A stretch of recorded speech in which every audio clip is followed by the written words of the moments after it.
All right, so let's stick with some TV shows as well too. But in this case here, we're gonna talk about halves of seasons, right? Because Right. yes, these seasons at the time of us recording this have not wrapped up as yet, right?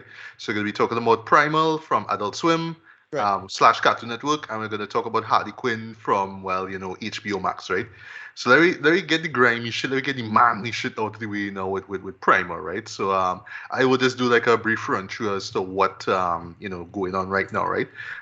So if y'all or if y'all remember my reviews of the first season, I absolutely love this show here, man. Yeah. This is right up my alley in terms of just why I appreciate Jendy Tartakovsky as an animation director, man. Because if it's one thing that he does so well, right, and he's been doing it since Long time. Dexter's Laboratory, yeah? That's Yeah. all far.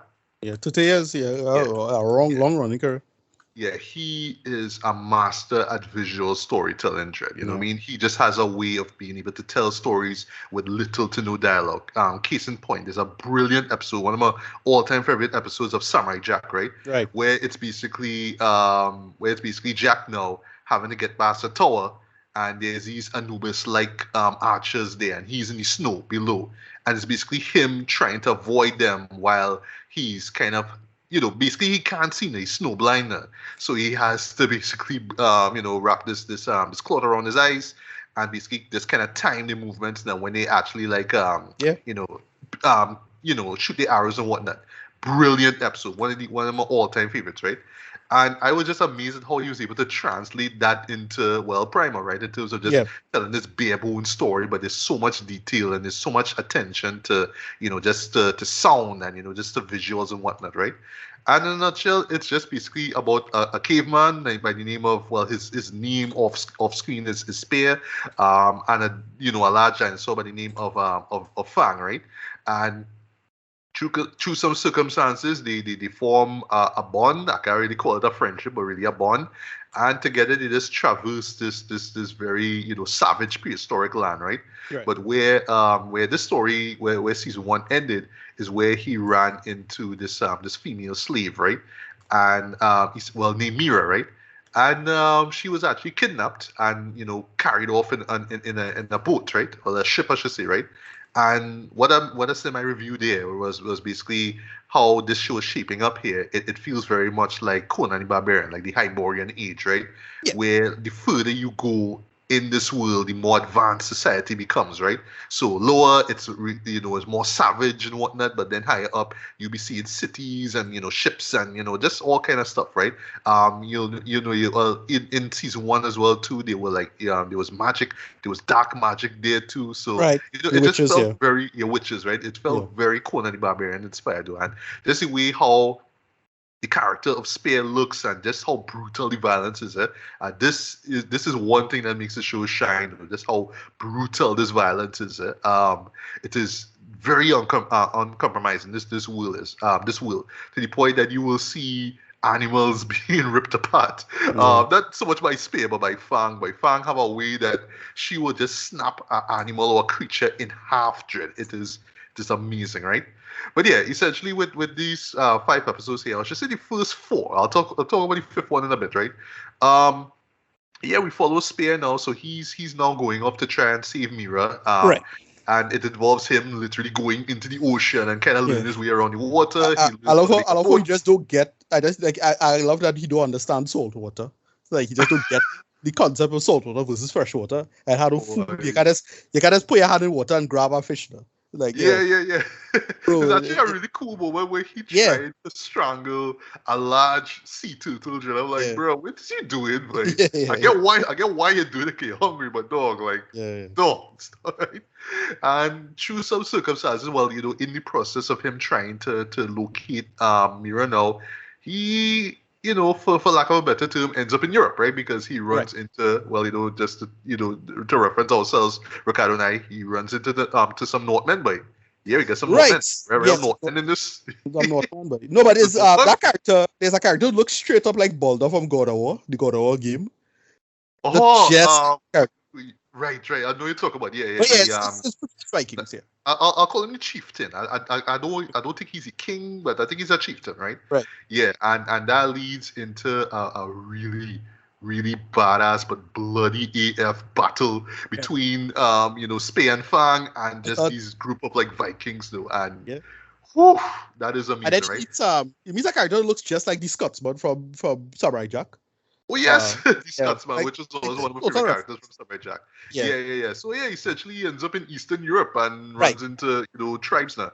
But what interestingly, the tribesmen could talk as well too, right? But one tribe in particular talking. I don't think that the it's a particular language.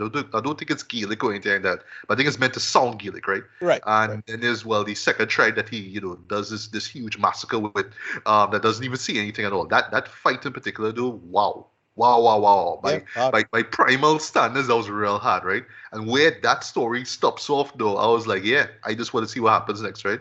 But last thing I'll say before we get to your thoughts, Ricardo, right? The fifth episode, though, is pretty interesting as well, right? And I think it's done Right. just This just one to is be there weird. like a placeholder. But essentially, it's set in London in the 18th century now. But Right. it's meant to explore the savagery of man. And it involves this escaped convict who is just Like as a lot like brutal, but who is a lot like Spearman. In this case, right. he's just this flat out cannibal, right? And he's just going after these doctors, right? In this mansion, Right. as usual in the night where there's a thunderstorm, right? Just to add that ambience to it, right? To me, it felt kind of like a like a dark Twilight Zone episode. But Right. I see where they get to that in terms of, oh, let's really see how far humans could be pushed to the point that, yeah, I will not hesitate to bash a man over the head until he dies, right? That's essentially what that episode is about. But I'll share my thoughts on that episode in a bit, right? Ashton, you saw these episodes or not? Yeah, the only episode I didn't see the completion was episode 5, actually. Okay. All right, okay. Well, I guess you could talk about the first four. All right. Ricardo, what were your thoughts on this first half so far? Yeah, really, really solid. Set up for the conceit again. I really thought they could have done more with the So how I was feel about the show is that I wanted it to be more quote unquote realistic, and this felt more realistic. Like other than the dinosaurs, everything felt more grounded than before. It's like, oh, we are finally seeing wolves, and Yes. yeah, exactly. And it what it does is I don't understand it's a kind of reverse Edgar Rice Burroughs kind of narrative now, where Mm-hmm. somebody from these weird fantastical worlds come into the modern world, it's as if like that now. It's that weird conceit because those stories make it out as if the modern world, all that shit still going on. And usually is involving deep dark Africa, quote unquote, that bullshit. But it plays with the conceit really well, and it flips it on its head of him, seeing everything backwards now. But yeah, they make it work for what it is. Dread. Again, brutal, but some great like solemn moments. Like again, have this great shot with it when he just diving under the water and it's just him, and it's just a silhouette. Yes. I Little stuff like love that. that shot. Yeah. Little things like that. Those scenes with Spear and Fang in the ocean though at night, Yeah, my it was God, solid. they Yeah, look it was brilliant. pretty good. Lovely. But to be fair, I kind of wanted some pirates though. Like I kind of wanted them to fight to meet with boats, whatever. But yeah, it was this season's pretty good. I did see the final episode. The final episode was weird as hell. Cause I thought it was Spear now. I was like, wait, the Spear get preserved over time period? Like it's a different. No. Yeah, but no, it's not the same guy. It's like it's No. It's a different guy. Like all right, whoever. Yeah, But why? it's just a cycle. That's what it is. Right, Yeah. but he's so much like Spear now. Like, all right, that kind of weird. But whatever. But yeah, I really enjoyed this first half so far. I digging it for what it is. But it working. It working. Yeah. I totally agree, man. Ashton, well, I believe you saw the first four. So tell me what you thought about the first four. Well, man, I'll be honest. I just love Primal. So Yeah. I thought it was amazing. The same thing that you said. I like the silence of the show. So when I heard the chatting and the talking, I was taken aback. I was like, wow, this is crazy right now. But it's normal, you know what I mean? For Primal. Great show, and I suggest everybody watch this from episode 1 because you're in for a treat, to say the least. And I can't even speak any highly of this show. Brutality turns up all the way. Hard luck for that village. Yeah, for real. Yeah, boy. That was the worst Dude, place. is the warrior woman, the kind of buxom one, boy. how she get killed, boy. Oh boy. Yeah, Real Yeah, Dread this way. big wipe. That's what's happened when they try to play man. Yeah, right, Real Dread this way. But go I ahead. mean, I would say this though, they left her body very unmangled. I would say that much. Compared to the rest of the villagers. But yeah, yo, I rate this show a strong 5 dinos out of 5. Straight up. Yeah. All right. Okay.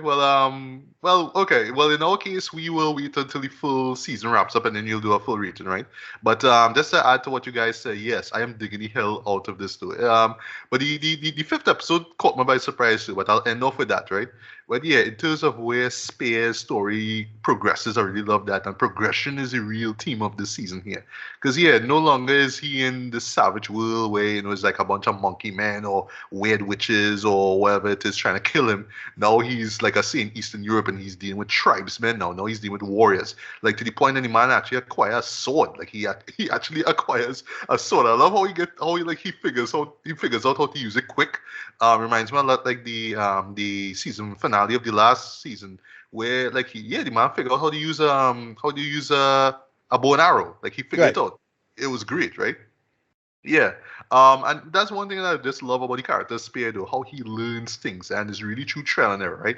Case in point, when he was in the water in the in the first episode, him like kind of learning to hold his breath when he's deep down swimming, him trying to kill that turtle and what he does with the turtle afterwards. That was smart. I didn't see that one coming. That was real smart, right? Same thing goes with Fang too. She just kind of what Spear. I just kind of like roar at him like, yeah, I could do the same thing too better than you. Like, case in point, when she helped, bring down the trees to build the raft too. That was really nice, right? And yeah, it's one of those shows where you had to kind of suspend disbelief just a little bit. So it's like, yeah, how this big Tyrannosaurus on top of this raft, but look, it's the world of Primal. Just roll with it. I worried that he would have made the raft a little bigger. Like, he would have say, okay, not floated, but because you'll be surprised what can make what float. But I thought he would have made the raft bigger, like just a little bigger. Whatever, small thing. Yeah. There was a great story arc involving her and another T-Rex too. Right. Which was way interesting. how that ends was great though. But there's a nice quiet moment in the next episode though, where one thing I love about the show, it doesn't hold your hand and tell you what's going on. So literally, it's them in the rain, but she's still hung up over what happened to that T-Rex, right? And it's just a simple little exchange that both that Spear do with Fang, and that's it. They move on. I love that. That is so brilliant, right? And it's just like how, in terms of just this world building, right? This giving us Vikings. Like I was at first, I think the first tribe was supposed to be Scotsmen because of the blue paint that they have on their face and what they remember of Braveheart. So I think it's like Scotsmen and Vikings. I just thought he looked a lot like Boulder from God of War. Just look up Boulder, God of War 2018 and tell me you're not looking like that, man. Oh, you mean in wait, you're talking about the Scotsmen or the Vikings? The Vikings, the blue fella. Oh, right, the same chieftain fella. Right, yeah. And like I said before, just where they stopped that though, I thought that was excellent though. Now, I have to confess something though. Now, thinking now, right, because of the fifth episode, which I'll get into, right? Now I'm thinking if they're gonna start this brand new story arc now in the world of Primal, where you seeing this guy now going for seeking vengeance. That's all I'll see. Now I don't think that's what they're gonna do. I think they will continue on with Spear and Fang, right? But I would love to see their confrontation, and I think that confrontation wise is gonna make a lot of sense. Because in this world, it's not really so much about right or wrong. It could be like Spear could go and run up and kill a bunch of men, and then when the last survivor rolls up on him to try to kill him. When that guy dies, it kind of makes sense. You know what I mean? So it's not it's not like you're supposed to entirely root for Spear, but in the world of Primal, you understand why Spear does what he does, right? It's like that, right? That fifth episode, I know a lot of people will kind of be put off by it, because it just kind of comes out unexpectedly, right? But I love how it kind of explores, because the literal title is called The Primal Theory. This really explores the dark side in us, and it works like a kind of a filler episode, like sort of like a act break, and that's how I see it. But but at the same time, now I'm kind of wondering if we're gonna get more of these, like sort of like a something kind of like what Atlanta did, where you just had these, separate episodes. I don't know if they're gonna do that, but I don't think it's gonna be too much to the to the detriment of the real story that's going on. But as a detour, as a just like a little break from what we got before. It works. It actually works though, and this way how it ends, I was like, yeah, this totally works for me, man. But yeah, I am absolutely digging the hell out of the season here, boy. I am just excited as hell to see what we get next with the last 5 episodes. Again, you know what I mean? If like just to quote Ashton, boy, yeah, you need to see this show, boy. What I will say, just in closing, is not gonna be everyone's cup of tea, man. This is testosterone fueled.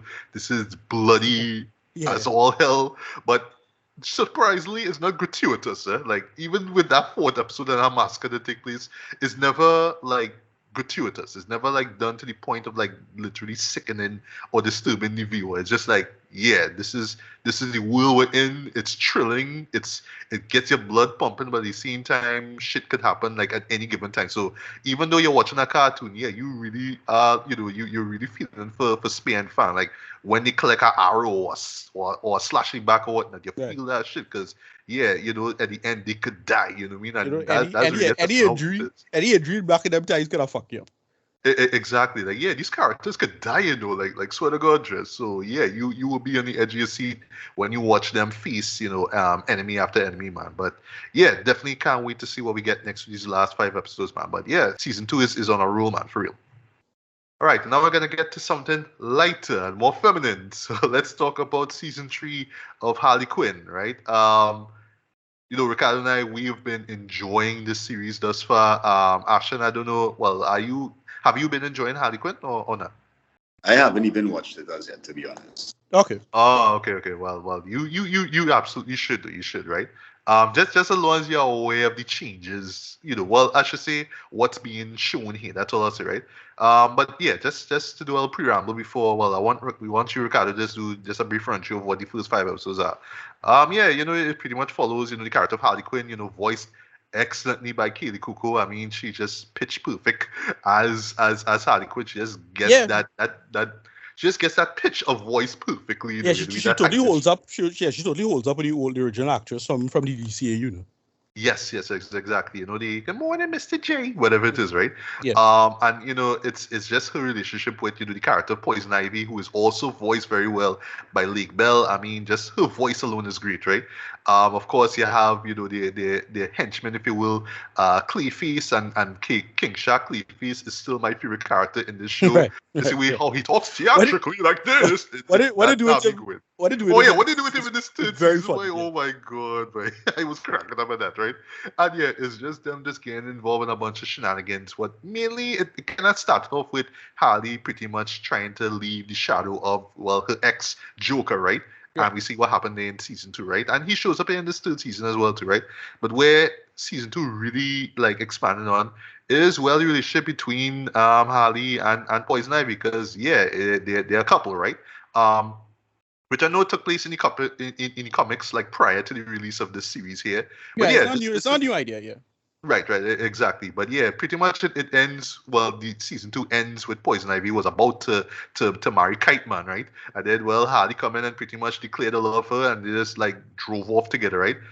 Still to this day, I still relate to Kite Man. I was still like, yeah, I understand where Kite Man coming from, because he essentially kind of just find Poison Ivy just to be really indecisive when it comes to matters of the heart, and it's kind of damaging to him. This I don't blame him for reacting the way he did. Where they go with that is good too. Yeah. Yeah, but still, what I mean, it's meant to be Poison Ivy and Harley anyway, right? Or Hal. What is it? Was he hashtag name they have? I think it's Harley V or something like that. I think that's Hal Ivy. Right. Yeah. So essentially, this third season just pretty much kicks off with them just more or less together, right? And we see what happens from there. Yeah, Ricardo, take it away. Season 3 up to this point, first 5 episodes. Yeah, it's a lot less funny. I don't know why. Oh, you find so? Okay. Yeah, I don't know. A lot fewer jokes landing for me though. It's just not working for me. Like episode 1, I thought it was completely unfunny. Like it was shocking. Okay. But then when it got to the 2 episodes that are great, is the the award show was great. That's legit hilarious. Talk about that. Yeah. Yeah, and then the quarter owls episode is very good. That's very funny and very well done. But what is well, sorry to cut you there, but yeah, in a nutshell, what is going on here with these episodes so far? Well, that's in a nutshell. It does seem that we have a particular aim, like everything that's kind of happening, like Gordon want to become mayor, I think, and he have Two-Face helping him out, and then Harley and Ivy. Well, Ivy kind of want to do some scientific stuff. Well, okay, so as opposed to the main arc is Ivy kind of want to do the whole terraforming thing, which she always kind of wanted to do, and she get Harley to help out, but Harley a little too much of a ditz and being arbitrary, and they getting into that back and forth with each other of honesty and just kind of whether or not they could tolerate each other over time. They have a lot more stuff with Catwoman and Batman, which is absolutely hilarious, but makes sense because sorry to continue though. I did not know that Batman was into that fetish. When I saw that, I was like, oh, okay. Okay. So all right, Bruce, that's weird. The writers totally leaded into something that was a big controversy last year, I think, or the year before, where the head of DC, or I forget who it was like, yeah, Batman don't go no woman. Like they do have that. So they played with that now, and it is very funny. And it is some Bruce being so dogman and sad. So they have a great that episode with Music Meister is good. I thought that was quite clever. How Catwoman was doing this, man, but I was like, Bruce, no. Yeah, but they have the episode with Music Meister. I thought was quite good. That was okay. That's the most recent episode, I think. But yeah, I don't know. It's just less funny. I think it's good character stuff, like the building the characters, the world building, everything they do, it making sense to a certain extent. But the I find the humor just weaker. Like I don't know, the jokes just not landing for me. It has some good bits, but it's nowhere near as funny as season 2 in particular. I find season 2 was like so good now, and I think actually I have a simple reason. It have less JB Smooth. Like less JB Smooth this time, and it have less what you call him, the fellow playing King Shark. The two of them is like to me real hold the show now. Like in terms of the humor and just the lines landing now. You just need that kind of person, and they just don't have that as much as that. But it's still good. Like I still enjoyed it for what it is, but it's just less funny. That's all I'll say. That's the only weakness. It can pick up next few episodes or whatever it is, but it a lot of the humor not falling flat. It's just like it not trying to be as funny. So that threw me off. Like I was expecting a joke and I'm not getting a joke, and I'm like, all right, well they're not trying to be funny here. I don't know what's going on, but that's about it. I just felt it could be funnier. That's all it is. But whatever. Right. I understand where you're coming from. I think that it relies just a little too much on hijinks. Like, okay, the joke is how crazy and silly these characters are, and that's where the joke comes in, right? Like, you're supposed to laugh at Harley being a ditz, right? Even though it's like, nah, you're just being like flat out annoying, right? But exactly. I do, but I did see it coming. But I do like where the relationship going thus far. But I did know there was going to be some kind of tension, right? Right. This case now is Ivy wanted to terraform, Gotham City, right? Right. Except for that one restaurant place that offers food. I think it's some Chinese restaurant or whatever it is. That's a funny joke. Yeah. Yeah. But and Harley, to her defense, is really trying her, but it's like it's Ivy again, just being so indecisive when it comes to her emotions and whatnot, right? Which is the same thing that Catman called her out on, right? So it's like, she's glad to be with Harley finally, but it's like, I don't know if this is really for me now. But I saw it coming. I mean, this is just the character of Poison Ivy, right? I was glad to see Kite Man actually in that third episode. That's the Billy Awards episode, which was great. And I'm not sure if this character was invented for the show here, but I think that they should just stay together. But I know there's going to be some kind of tension going on, and then maybe Kite Man will try to get back with what's character that was? That is the girl. That is Golden Glider. Oh no, yeah, that's a character. Yeah, right. That's a character. Okay, I didn't know who she was actually, but it's like because she was in a Flash episode, if I remember correctly. She used to be in Flash. Oh, okay. If I remember correctly, she was in Flash, I think. So it's a DC character. Yeah. Yeah. So at the moment in terms of the relationship stuff, I am digging where it's going thus far. I know there'll be more tension built up because it was building up more tension, especially in that fourth episode, which I'll get into it a bit though. But it kind of level off right now. But I don't know. I just want more things to kind of get in the way now. And then we'll see by season's end if they're going to stay together, right? Also, I'm not looking it up. I'm not looking it up. It's Captain Cold sister. I don't remember. Right. Oh, yeah. She was in Flash. I know she was in Flash. Right, did not know that. Because she was Cisco, like a love interest with Cisco at one point. That's when I care about Flash. Back when I care about Flash. That's when I actually remembered characters from Flash, right? Yeah. Right. Speaking of that, though, Clearface, so what he doing? So essentially, slight spoiler here. They roping both James Gunn, D James Gunn. It's Yes, D that's real, very James Gunn. Wait, who's the voice actor? Is James Gunn? It's him, Word. dude. Look at the credits. Look at the credits. Sorry, it's James Gunn. I was like, Wow. holy fuck, what? You know, Yeah. I was like, weird, and he is doing. It's not so much a biopic, but more like a dramatized version of Thomas Wayne. Well, the Wayne parents now, Bruce's parents. I love there's a moment where Batman said, what it is, again or something like that, something along the line, or no, like, how come nobody told me something along the line that nobody told me that they was doing this again, or some kind of shit like that, right? That was funny, right? Right. And Billy Bob Thornton, though. I'm not gonna see what happened with Billy Bob Thornton, but that was real dread. That was real dread what they do there, right? Not seen anything in terms of King Shark though. Well, not as yet. I do hope that he gets something to do, right? But yeah, essentially it's just Harley and Ivy just getting into shenanigans, right? Some characters show up, like in the 5th episode you see Swamp Thing. That was kind of interesting there. Also, they bring in Victor Freeze's wife now. That was Right, kind of which I find falling completely flat for me. That's not funny. I don't know what it like. They're trying to make something. I don't know. That is not working. Yeah, I'll explain that a little bit more, but it's like kind of like a vast, character change from what we expect from her, right? Right. Didn't expect to see John Constantine in this, and of course, Right. they get the same actor, Matt Lucas, to play him. I was like, yeah. Right. You have the best job ever, Jen. Literally any Warner incarnation of John Constantine, you will do that voice. So I was like, weird. I love it, right? The Counter Owls episode I forgot to mention was pretty great as well. They went in a little hero-gasm, section, as I'll say, that's that, if you remember that episode of The Boys season 3.